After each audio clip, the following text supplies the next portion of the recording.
I'm not picking on Montreal, I swear. Look, you probably knew this one was going to be this low, but there are two ways you can look at their finals run. One way is that they played in a one-time format that guaranteed one team in a weaker division at least one spot in the conference finals. That's one way. The other way to look at it is they made it to the finals and your team didn't.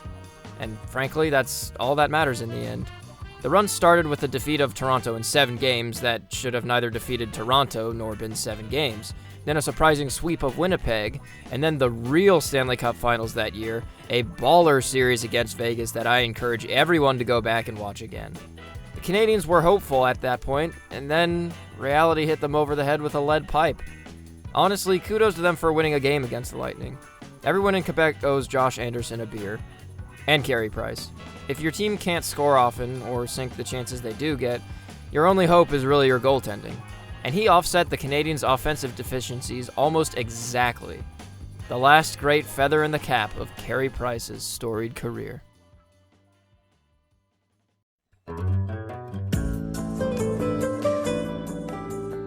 Once upon a time, the Pittsburgh Penguins actually lost in the finals. Unfortunately, there's no shame in it since the Red Wings that year were going to win no matter who they played. Starting from the top, the Penguins offed the defending Eastern Conference champions, the Senators, who had bullied them the prior year in the same round. So after some instant revenge and some tightly played series that the Penguins pretty easily handled in the wins column, they just ran into a buzzsaw. It happens. In fact, it happens quite a bit to teams specifically playing the Red Wings in specifically the finals. It happened in 97, 98, 02, and now 08. Like I said in the other video, the Pens were probably lucky to win 2 games in the most lopsided play the finals have seen in the last 15 years, and probably even longer than that. I mean, less than 40 is... yeesh. The reason the Penguins got where they are, despite their overall numbers not looking so hot, is some good killer instinct and the man they call Flower. He saved 14.62 goals save above expected. The best among losers, and that stat alone may be grounds to argue that he carried this team to the finals, in stark contrast to the following year. But 2008 wouldn't be the only incredible run that Marc-Andre Fleury had up his sleeve.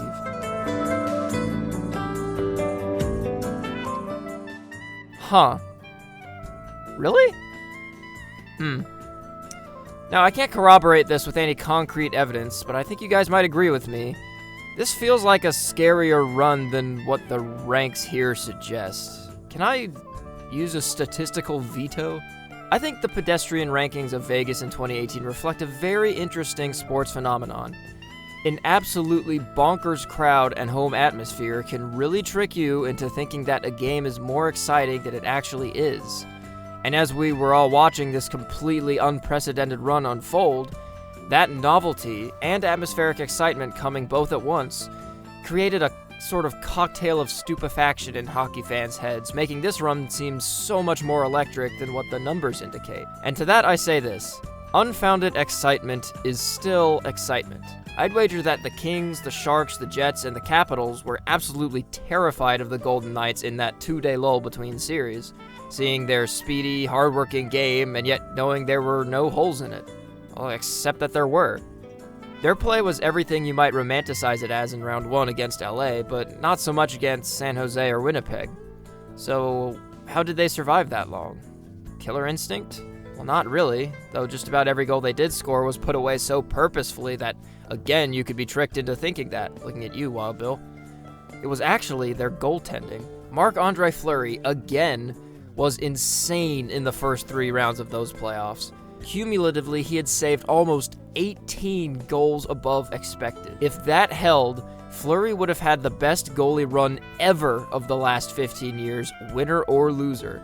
He was a huge part of why I was so afraid of the Caps facing Vegas. The consistency that you can depend on the least to waver is that of an elite goalie, and it propelled Vegas to some series with, well, not much tension. For Series 1 and 3, there were no late series ties. In Round 2, there was a 2-2 tie, and in the finals, there were none again, as the Capitals proved to finally be the ones that could solve Fleury. If Vegas pulled out the win in the finals, though, he easily wins the Conn Smythe. Some people thought he'd win it anyway, even though the Knights lost. The 2018 Golden Knights were the greatest inaugural sports team in history. They just did not lose, until they faced the Capitals, who knew a thing or 40 about losing. It may not mean much, but there are a lot of consolation prizes the Knights could take from this year. Not least of all, that they were very exciting and very, very scary. I'm pretty sure everyone that wasn't a fan of these four opponents was rooting for Nashville this year. One great thing about this run is that, aside from the '08 Wings, which is a phrase you're going to hear a lot, this was the only run where every series was in the black. The Predators' expected goals for percentage was higher than 12 of the winners, and again only 12 of the winners were over 50 in every series as well. Their almost 52% expected goals for in the finals was the third highest among the losers, and better than half of the winners. 2017 was a championship caliber effort from Nashville, and in another universe, they walked away with Lord Stanley. However, there's one stat here that kind of makes me raise an eyebrow: the 13th fun ranking. I get that Peter Laviolette is the slow the game down kind of coach, but the Preds certainly didn't feel like a 13th place team in funness. The lobbing of catfish onto the ice should single-handedly make this at least the top 3. But like I said, sometimes a bawling crowd can make you think a game is more exciting than it is. But that is still excitement, even if it's fabricated. It's unfortunate that the cup-clinching game had such a controversial call in it, but there's no guarantee Nashville would have won that game or a Game 7. But given how they'd played throughout that playoffs, they certainly could have.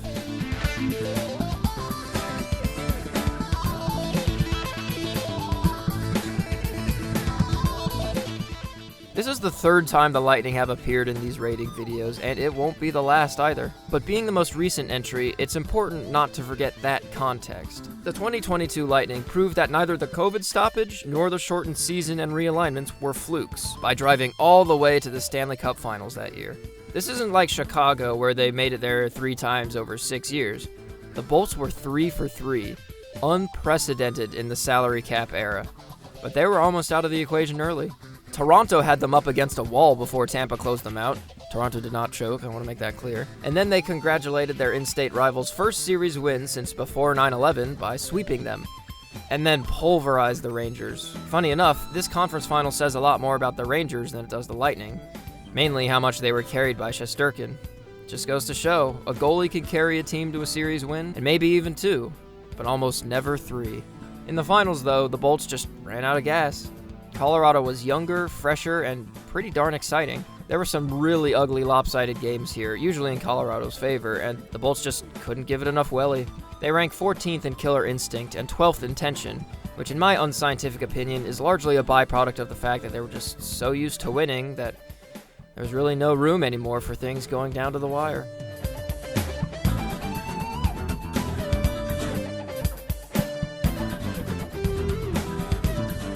The 2014 Henrik Lundqvist couldn't Henrik Lundqvist all the way to Henrik Lundqvist, but at least they Henrik Lundqvist. Okay, look, it's a team sport, and I'm sure the skaters did their best, but come on. Lundqvist saved almost 13 goals saved above expected, which is more than 13 of the winning teams did, and even more than his offense failed to score. The 2014 Rangers have the very worst killer instinct at minus 10.21. The worst among the winners wasn't even a minus 4. If your offense is that abysmal and your goalie is still playing well enough to offset even that, buddy, you're buying. It's not even like they were bad offensively. Their scoring chances were pretty decent. They just couldn't actually score. They could say they drove play somewhat, keeping most series competitive, enough to force an overtime on a healthy 6 occasions, 3 of which came in the final, and they lost them all, but hey, life isn't fair. It was a tense, tight run, but it really didn't have to be.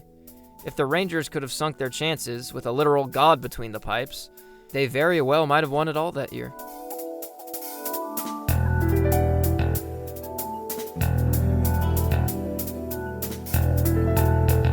For statistical purposes, I included the round-robin games, but in my heart, I don't really count them as playoff games. Shootouts in the playoffs? Bah. Anywho, if you do count them, the Stars have the all-time record for most games played in a single playoff year, with 27. The Stars had been a solid playoff team for a while, but weren't really considered an out-and-out contender too often. So I guess the break was just what they needed. You could point to a hero that stood out for them in every series. For Calgary, it was the emergence of Anton Khudobin. Against Colorado, it was Yoel Kiviranta. Against Vegas, it was the ghost of Thatcher Demko.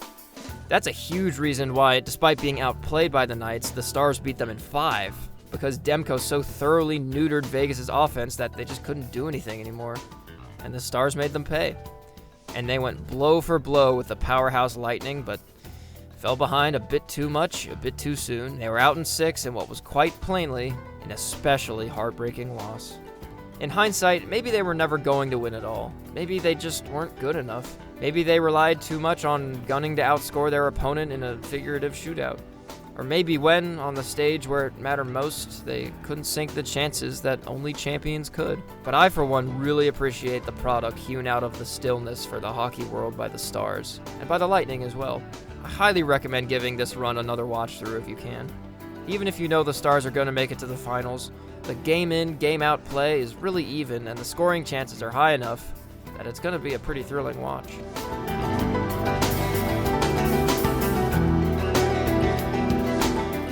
Fun fact, the 2015 Lightning were the only team to ever play original 6 teams in all rounds of the playoffs. They handled the Red Wings in 7, and from there jumped to a 3-0 lead against the Habs, courtesy of a man we'll talk about in a second, and finally took down Henrik Lundqvist and the Rangers in another Game 7 brawl. The tension rank is only 8th because while we have 3 series ties after 4 and 2 after 6, there were only 3 overtimes, which for a finalist is pretty low, and for a team who played 26 games, tied for most in a postseason to that point, that's really disappointing. The only runs with fewer were both of the ones in 2008, but the Wings and Penguins played only 20 and 22 games respectively. This is one of the runs where I'm like, wow, that seems so long ago. Tyler Johnson led the Bolts in points and had 21 in the first 20 games, but he was kind of quiet in the finals, only getting 2 points in 6. Turns out he was injured, and injury isn't something I've discussed barely at all in these lists, but Johnson was a massive part of the Bolts offense, and you gotta wonder if an injury to the top point getter on the team doesn't happen, maybe this result is different. Looking at the rankings themselves, it's just another kind of decent spread. I swear, the stats have been rendering 2015 as the black sheep of this ranking family over and over. But Tampa's run to the finals, at least, breaks that mold a little bit. But only a little bit.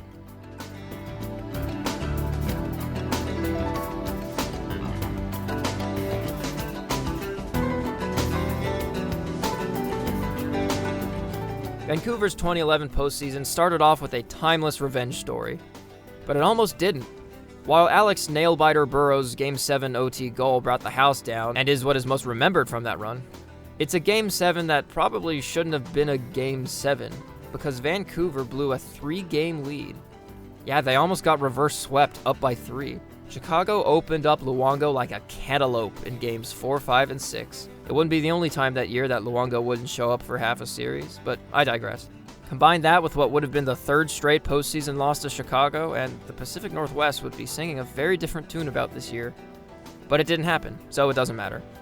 After passing through the obligatory finalist welcome mat, the Nashville Predators, and after a disappearing trick from everybody's favorite Kevin, Bieksa, the Canucks had one of the most violent, bipolar series you're ever going to see against the Bruins. The 2011 Nucks had a couple tough customers on their roster, but the Bruins, they're the Bruins.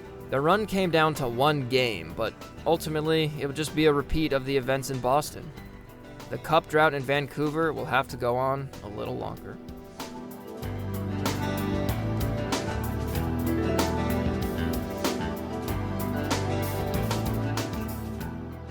Until they got to the finals, the Devils' run had all the trappings of one that would walk away with the cup. But those Kings, man. Like their Western counterpart, they basically walked all over the teams they beat to the point where there was just less hockey to watch. However, their tension score, interestingly, is the highest. They had a not-so-great 3 late series ties, but a really good 7 overtimes, the first of which was a Game 7 winner from Adam Henrique, which would somehow only be his 2nd most iconic goal that postseason. But then they ran into a freight train. It's unfortunate. From a standpoint of how exciting the actual play was, neither team could really be envied that much. The Kings were so low event they almost break the chart, and the Devils weren't much better. But at least their series were actually kind of close game-wise.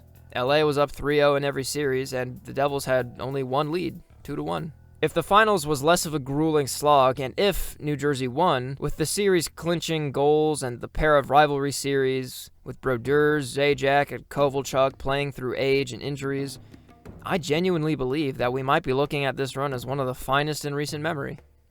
But it just wasn't to be.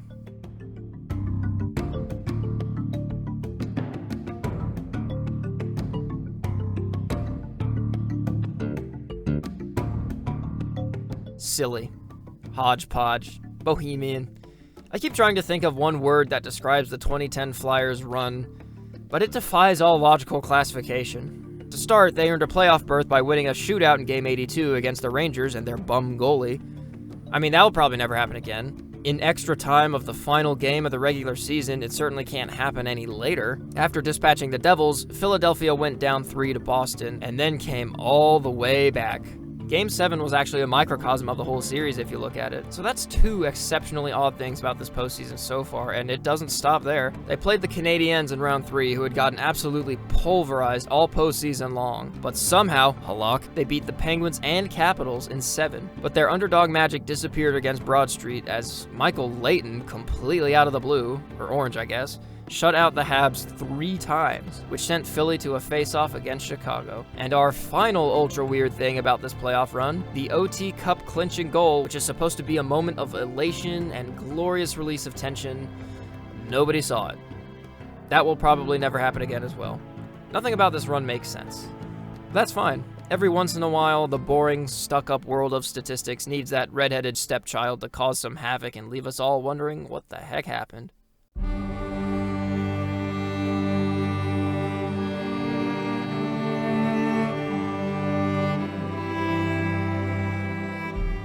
Boston has been one of the most consistently good teams in the last 15 years, but with their reputation, not many people root for them given the chance. This year was different. In the months after the Boston bombing, America latched onto the message of Boston strong, and the Bruins themselves helped their city heal in a small way, but in a way they most directly and earnestly could. Don't let anyone tell you otherwise. Sport is an escape. It's a controlled environment battlefield, and for many in the spring of 2013, watching the Bruins succeed was a very welcome shot of morphine in the wake of terror. The first victim was the Maple Leafs, who many forget actually came all the way back from a 3-1 series deficit. But 3-1 is not what's remembered today. That would be 4-1. The Rangers didn't stand a chance, and then hockey got another one of those series where the winner got completely railroaded during play, but somehow swept the other team? I've heard it said that the goalie issues from Tomas Vokoun are what sunk the Penguins, but man, the Pens scored 2 goals in that series. 2! So who really won the Jerome McGinley sweepstakes? Gregory Campbell, that's who. Finally, a legendary championship series for Boston and Chicago disappeared in 17 seconds, and the magical run for the city of Boston came to a screeching halt. A loser leading 8 overtimes juices the tension score to second, and an above-average everything else makes Boston's 2013 run a very memorable one. But like the Devils and Flyers mentioned before, it just wasn't their year, as disappointing and as un-storybook as that was.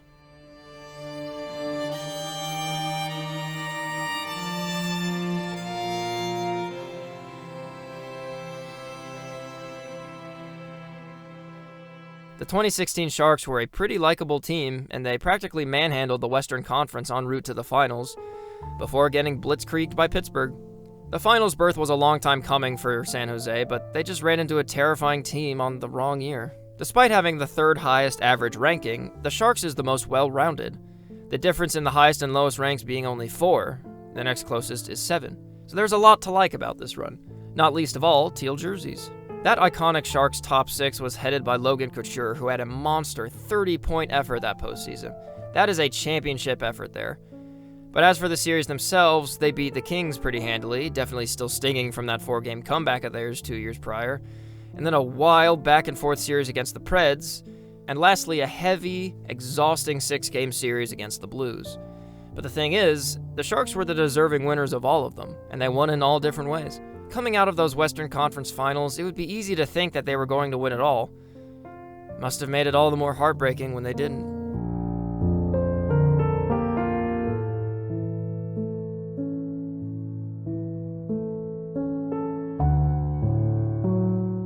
Oh, look, the Red Wings are again first place in dominance, and the sky is blue.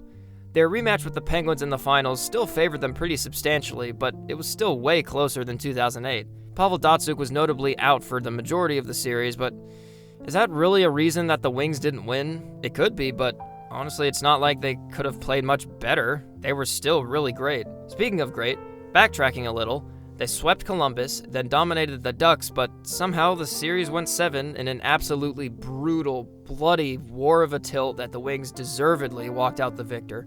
Then renowned Avalanche, Darren Helm, Teehee, finished up the Blackhawks in 5.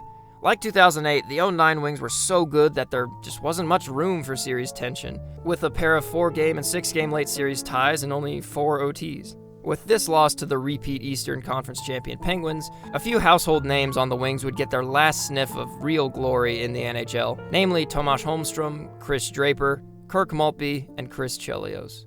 But each of them, at least, and all of Hockeytown really, still had a heck of a lot to cheer for in this dominant run that didn't quite match the ridiculous prestige of the year that came before.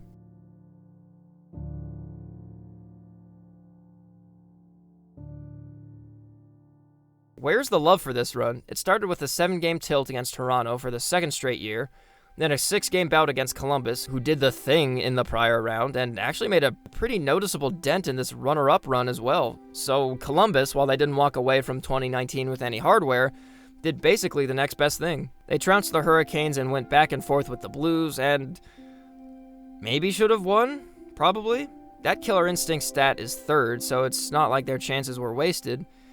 It's tough to say. Even their goaltending was really solid. 11.64 pucks that should have gone in the Bees' net, but didn't. That is really good. So what's the X factor? Why did they lose? There's no real statistical indicator you can point to that explicates why this really good run could not get it done in the final series. Or maybe just the final game. I've heard it said that top 6 production withered and died in the finals, and it did. I've heard it said that Rask was rusty because in so many games that postseason he barely saw any pucks. Not sure I buy that one. I've heard a lot. But in the end, for the 2019 Bruins, as it was for every other runner-up on this list and in Stanley Cup playoff history, I don't suppose it matters. A loss is a loss. And they walked away with nothing. That could very easily change this year, though.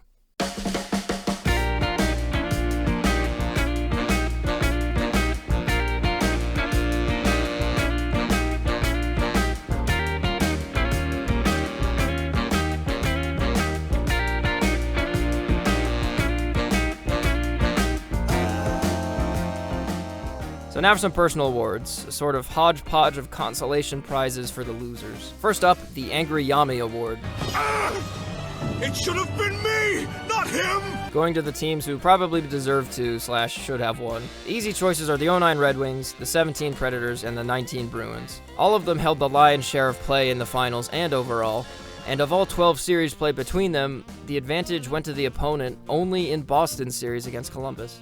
Which brings me to the One Man Show Award, going to the runs that were essentially off the backs of goalies. Again, easy choices here: Pittsburgh in 2009, New York in 2014, and Vegas in 2018. None of these teams had much of a killer instinct or play-driving ability that moves them into the upper echelon. Lundqvist and Fleury were the only statistically noticeable bright spots during these runs. Next, the nothing you could have done for those who were chugging along just fine and just ran into a better team. First candidate is the 2012 Devils. Their average dropped almost 10 points between the first 3 rounds and the finals. That's the Kings for you. The 2016 Sharks. They came to play, and they were probably the most well-rounded run of the 15, but they ran into Pittsburgh. Thirdly, a tentative nomination to the 2022 Lightning, who I'm less inclined to say they ran into a better team, though they did, because they were also probably just a little tired from all that hockey they'd played in the last 3 years.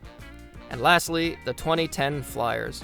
I finally figured out the best word to describe them. They were one shootout round away from missing the playoffs in Game 82, but squeaked in thanks to Brian Boucher. Then they upset the Devils, then they came back against the Bruins, then played a Montreal team that should have been eliminated twice over, then they played the best finals of the last decade and a half, ending with a goal nobody saw, all while playing their third-string goalie. The word is, and I mean this from the bottom of my heart, truly, what?